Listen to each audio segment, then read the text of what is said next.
Many see progress and environmental protection as competing priorities, where one must always be chosen over the other.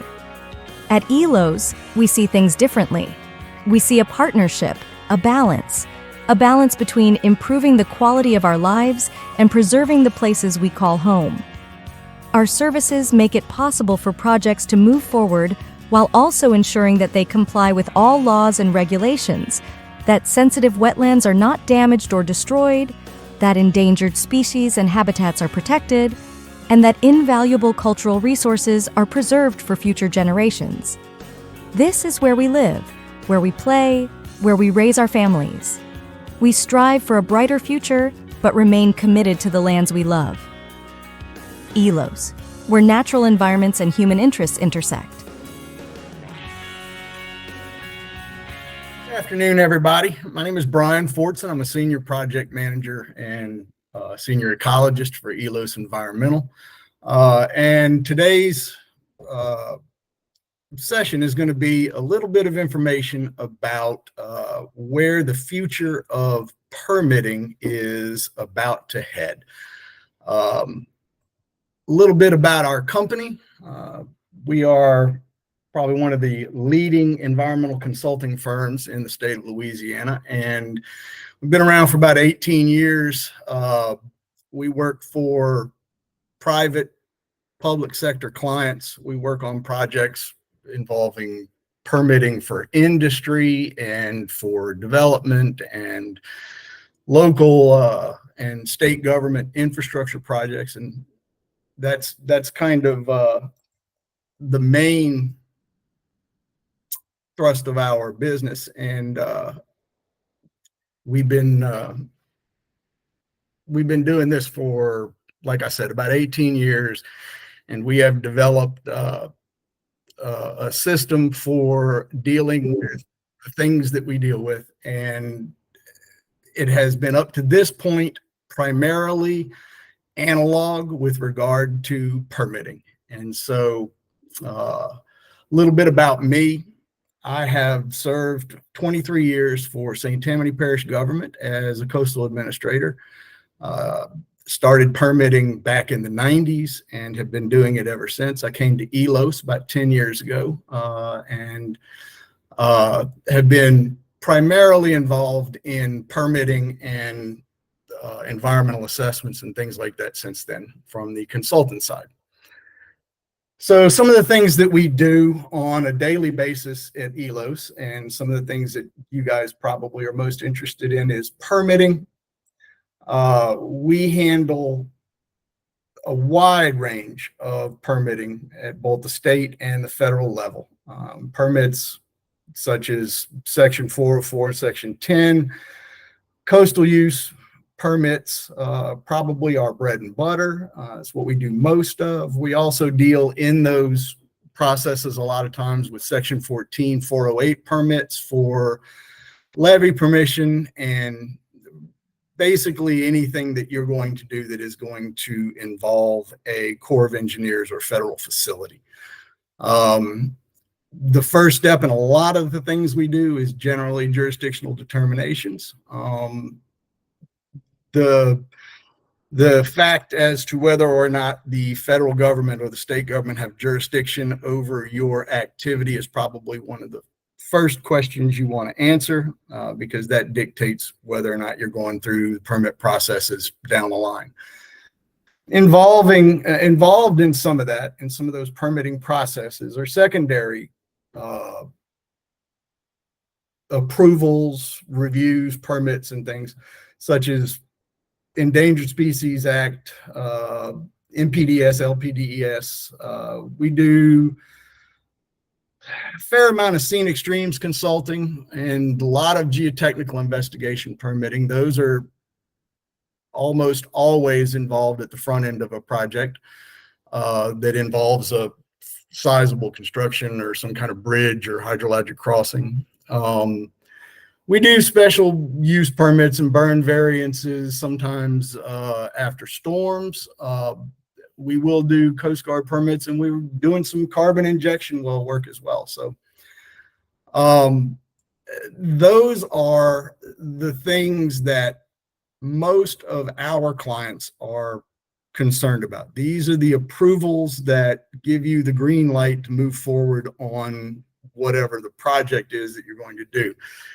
Any particular permitting project may require us to deal with just a few of these things, and actually some of the more complex projects may require us to do almost all of these permits at once for one project. So, but up to now, that has primarily, with exception of the coastal use permit process and their online permitting, most of your core work has been analog and has been paper or PDFs that are emailed back and forth to people.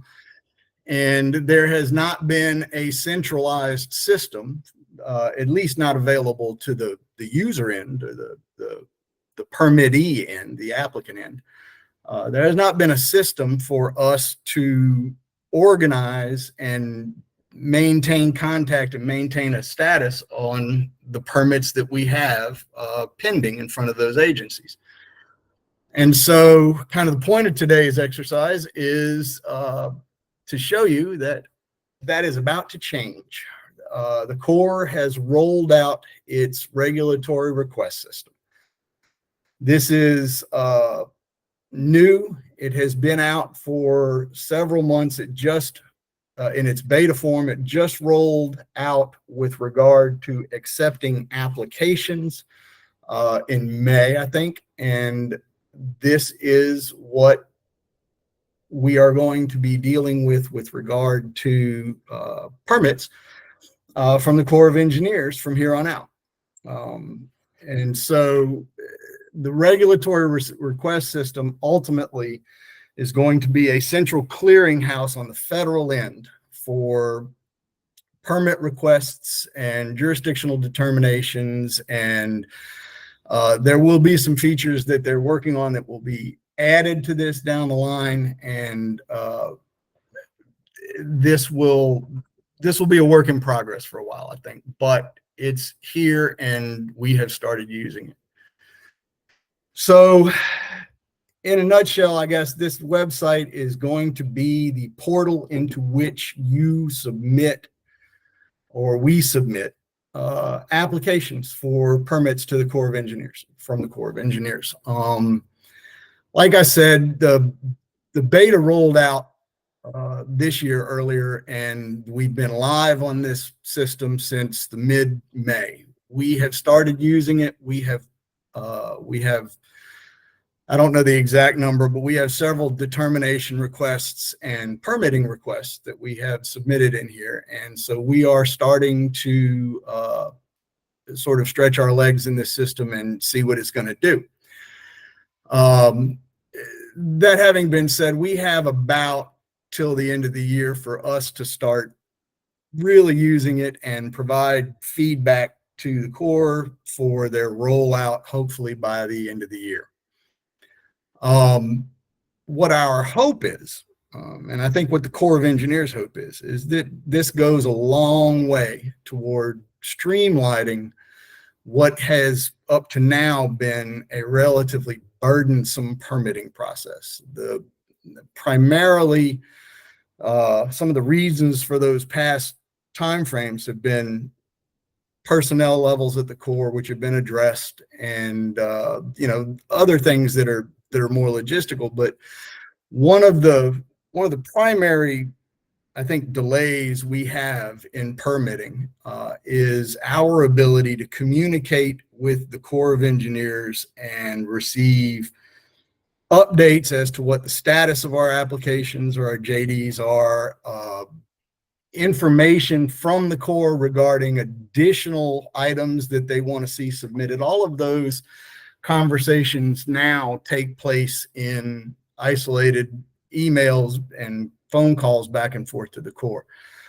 What we're hoping is that with an online portal system like this, the Corps starts turning around permits and conducting reviews more efficiently, and our communication with the agencies becomes a lot more efficient, and the ability to manage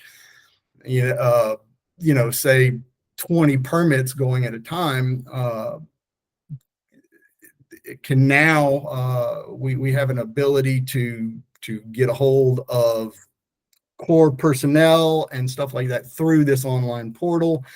We'll have spreadsheets showing what the status of our requests are. And so we think the efficiency here is going to really improve the way that we deal with the Corps, and hopefully that'll translate into shorter permit review times. So some of the things that are available now and that we are using are pre-application meetings. On larger permits, pre-application meeting is a necessity. You have to get everybody involved and get into the agency's system to let them know what the relevant issues are going to be with regard to this permit that you're about to submit. Allows them to see complex permits up front, kind of predict what their questions and their issues might be, and it kind of gets everything out in the open up front. This system we can now use for requesting those pre-apps, and the system will assist us in coordinating all of the parties that need to be there.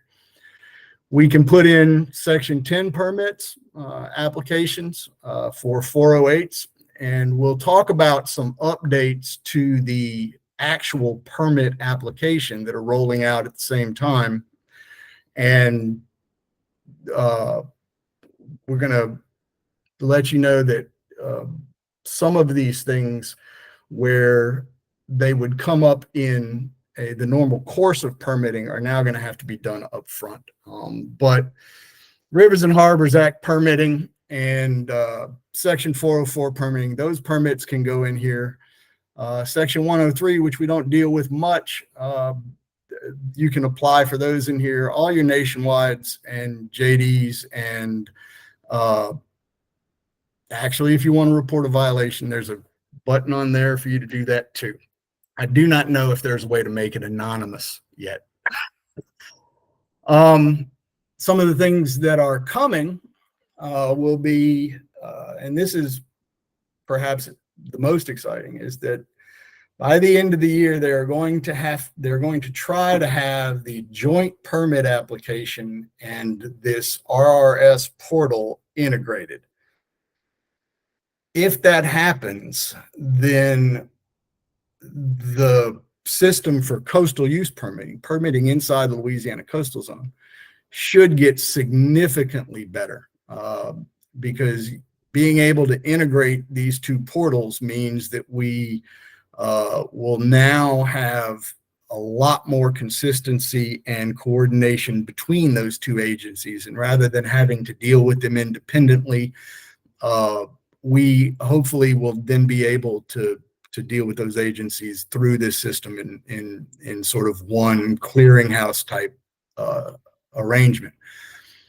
All the JPAs should be integrated, and we hope that'll help. So public notices, which are sometimes really problematic to keep control of, because you may have 100 people comment on a public notice for a permit. And currently, the way that you keep track of those is that the agency tries to log them in and will submit them to you as a request for you to respond. And the responses go in the form of a PDF or an email back or a document that you produce. And with the public notices coming into this online portal, we're hoping that some of that coordination of the responses to public notice and the resolution of those issues gets a lot easier, because it's now done centrally inside the system. Those of you who have to deal with permits also understand the need for compensatory mitigation as a result of those permits.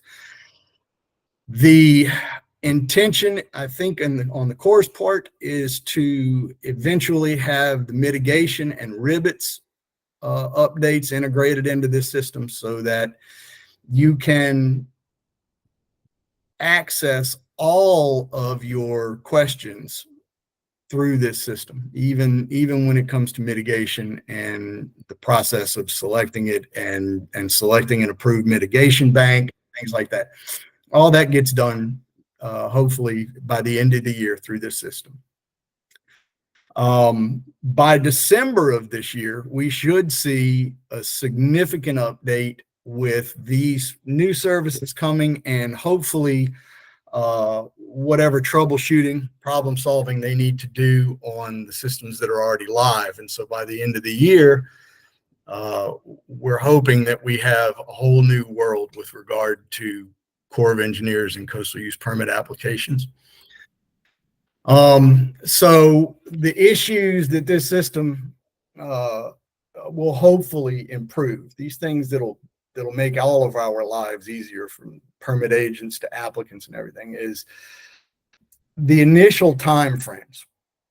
There is a lot of time eaten up by agencies for receiving, logging in, distributing, and making the requisite notifications for permit applications.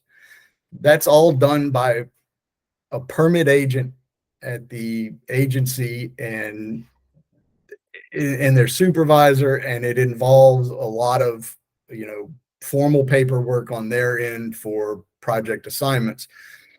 Hopefully that initial delay goes away, because as soon as a permit application is submitted, it should show up in this system and everybody should have real-time access to it pretty quickly. And so that means that everybody can dispense with the formality of setting the permit application up in their systems and start reviews.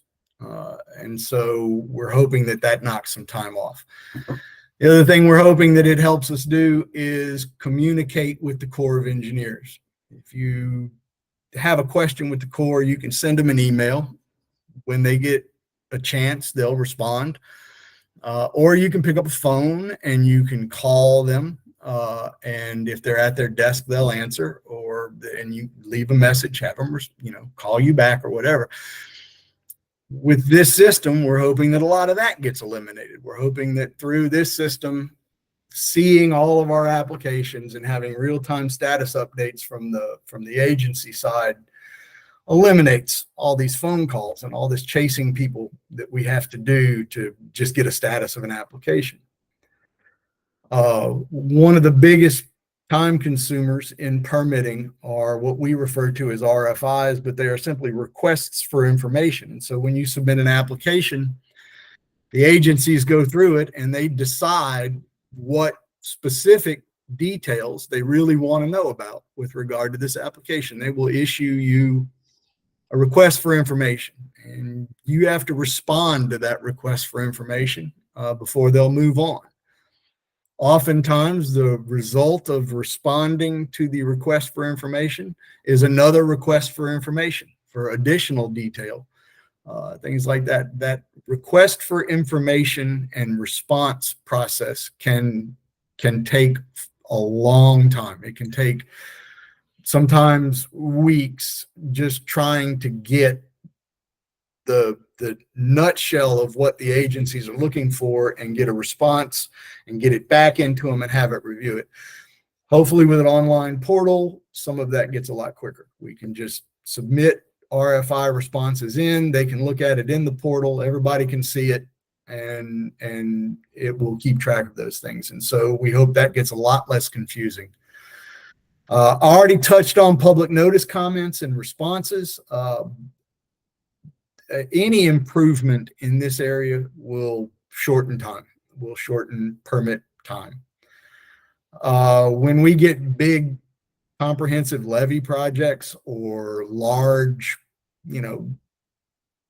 marine terminal infrastructure projects, anything that are big, complex projects, keeping them straight under the current system and keeping all of the RFIs and all of the relevant issues that we're dealing with in your email management system or whatever sometimes can be a chore. And so tracking complex permits, you may have several requests for information pending on you at any given time for a complex project. Maybe 3 or 4 different offices in those agencies have their own questions about your project. And so if you've got 3 or 4 different offices asking you questions, having a system like this where you can keep track of all of those requests is valuable.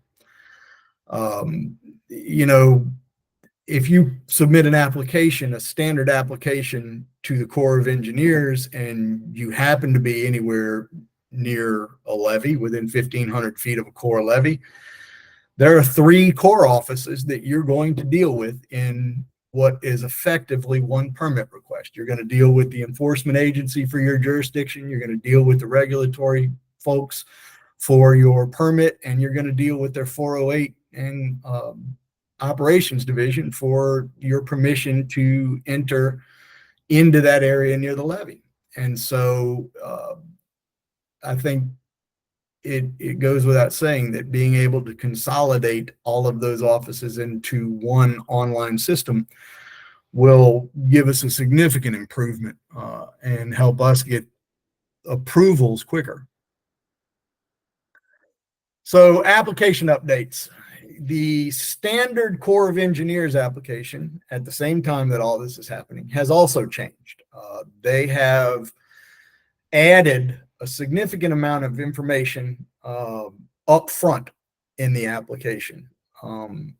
We've been talking about it amongst ourselves as project managers, and we think we like this.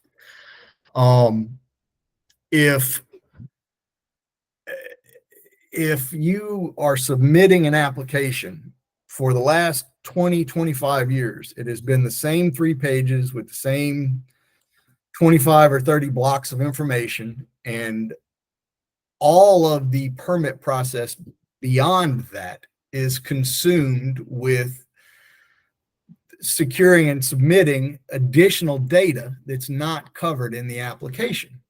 And so they've updated the application, and they're telling you, they're asking you to put a lot of this information that causes downstream blockages in the application up front so they can get dealt with. And one of those things is threatened and endangered species.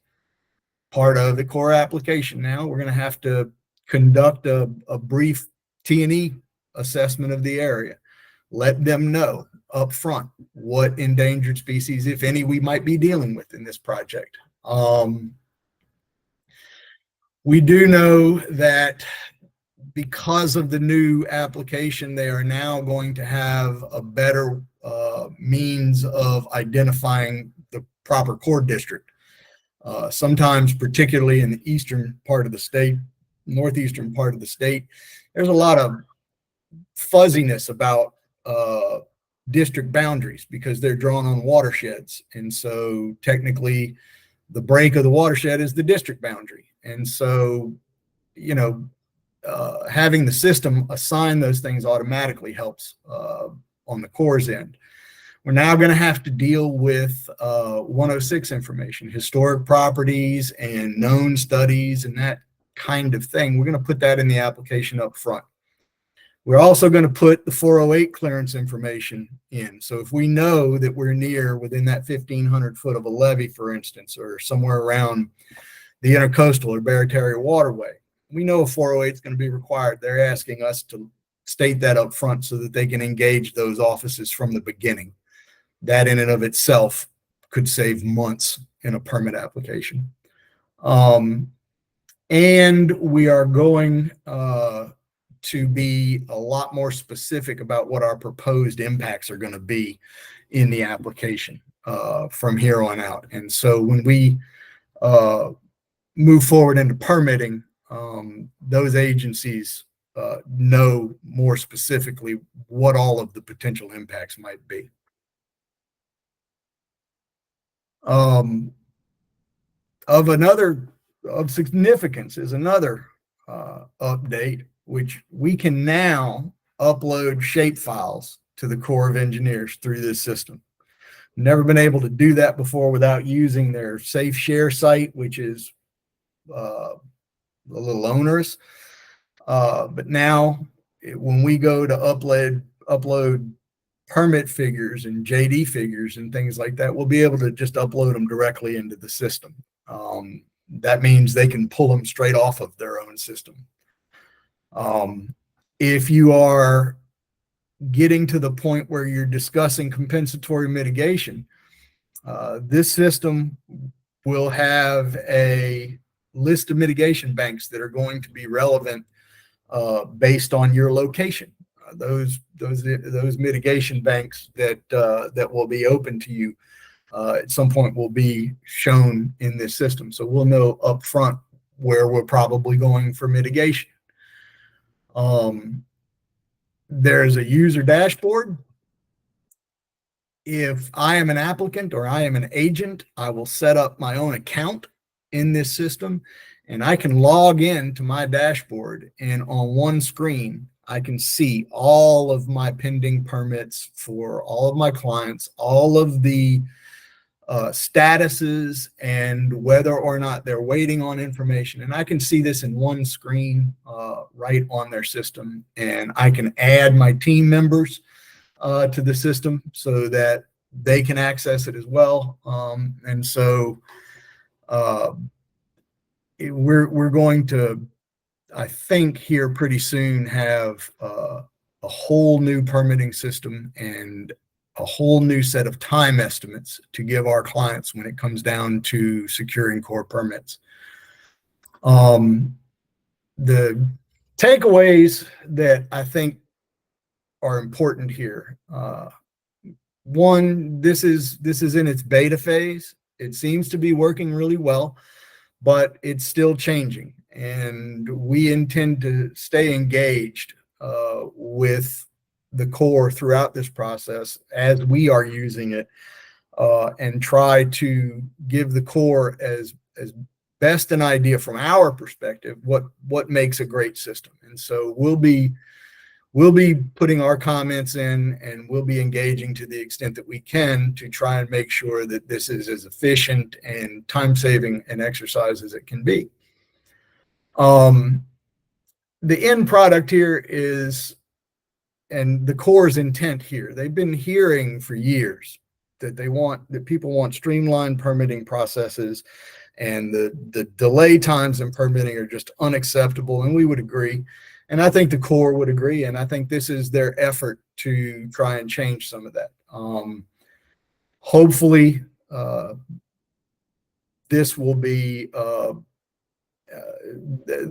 real pleasure to use compared to what we have been doing for the past 30 years with regard to permits. And I think this is a key point. In a lot of cases, this system, just the existence of this system and how they work it, is going to significantly reduce the time required for a lot of permits. You can't do anything about public notice times, but all of the interaction time and all of the confusion with regard to RFIs and public notice comments, we think that this will be smooth, and we think that a lot of this is going to result in shortened timeframes. And that translates into reducing the implementation of your project. And so as people have projects that they want to get off the ground and get running, a year and a half for permitting is a tremendous blow to your budget, to your time frame, whatever. And so if the Corps of Engineers and the agents using this system can knock off 6 months, 2 months, 3 months, anything that we can knock off ultimately is additional time on the project that's the root of all the permitting anyway. So, and that's our intent here, was to get this information out and to demonstrate to people that the Corps and the permitting infrastructure, as it were, is making a serious effort to try and shorten permit times and make the permitting process less burdensome and less problematic and less infuriating for applicants and agents. And so I'll end with that. We hope that this system represents a marked improvement in how we do permitting for Section 404 coastal use and Section 408 permits. With that, we can take any questions that anyone may have. There was a question from earlier, I believe in reference to some of the upcoming functions. When will this be available for all districts? I am not sure outside of the New Orleans district. I know that the districts around us are kind of on a similar time frame, but I can't speak for nationwide. I believe that this system is nationwide. This is coming out of headquarters and not out of any particular district. And so my assumption is that all of the districts in the United States are kind of going through this at this time. Okay. If there are any other questions, feel free to just type them into the chat box. While we're seeing if we have any additional questions, just pointing you to on your screen, you see contact information for some of our staff members here at ELOS. If you do have any questions, Brian's email address is there. We also have Ron Ventola, who's our Director of Regulatory Affairs, and Tom Harris, who's Vice President of Renewable Energy. They can all answer your questions and are available to help. Again, we did record this session, and it will be available on our website as soon as we can get it up, and on our YouTube channel in case you want to go back and rewatch. Let's see, we do have a couple more questions here, Brian. Will the owners of the permits be able to see the updates and progress on the permits? I do not know specifically whether or not the owners of the permits will be able to access it. I know that I, as an agent, have the ability to add people. I do not know at this time how many people I can add on permits and whether or not I can identify specific permits.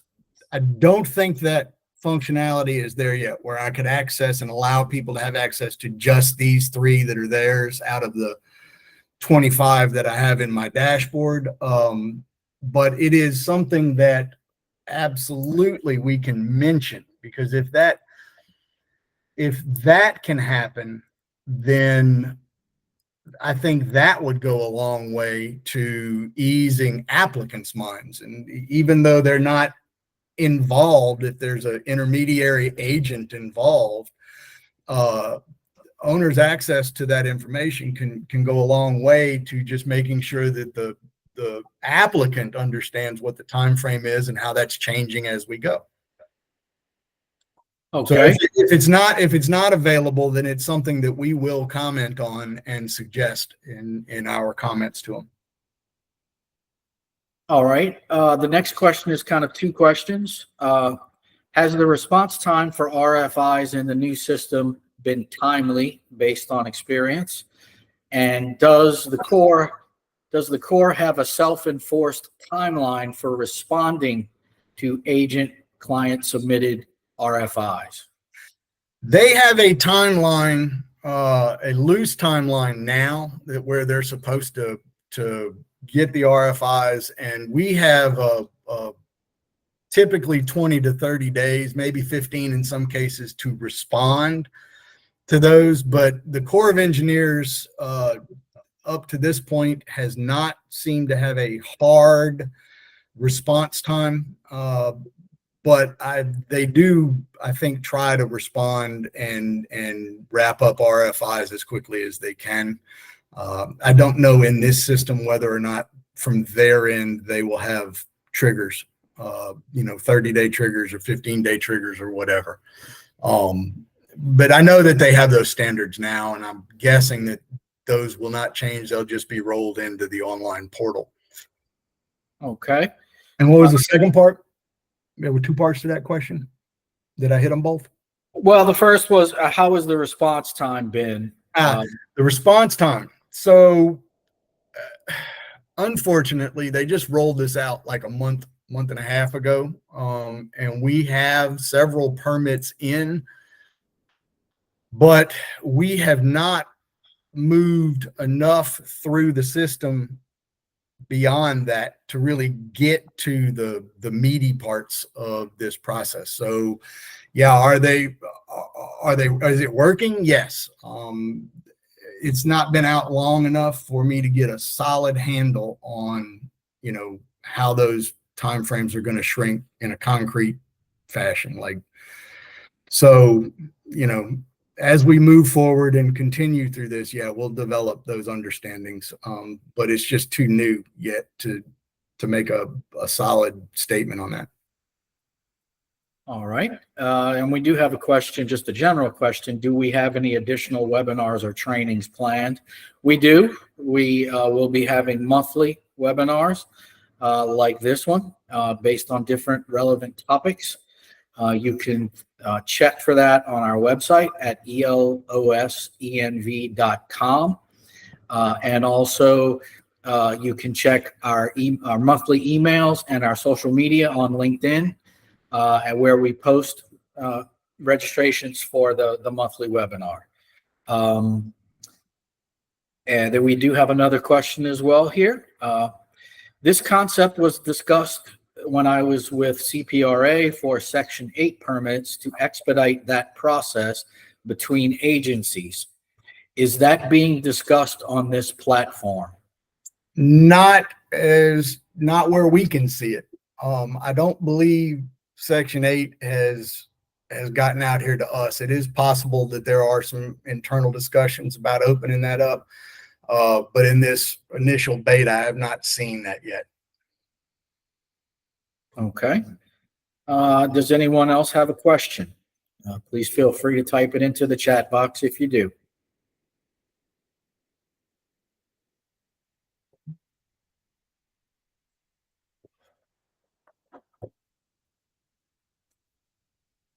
Okay, I'm not seeing any additional questions at this point. So for those of you who attended today, we very much appreciate it. We hope it was informative for you. Again, if you have any questions, follow-up questions, feel free to contact us through our website. You can email Brian directly at bfortson@elosenv.com. You can email myself at bfaust@elosenv.com, and we'd be happy to answer your questions. Again, we'll be putting a replay of this session on our website and our YouTube channel. Feel free to share it with colleagues, anyone you feel may benefit. And again, we thank you for your time. We hope it was an informative session. Thank you for your presentation, Brian. And with that, enjoy the rest of your day.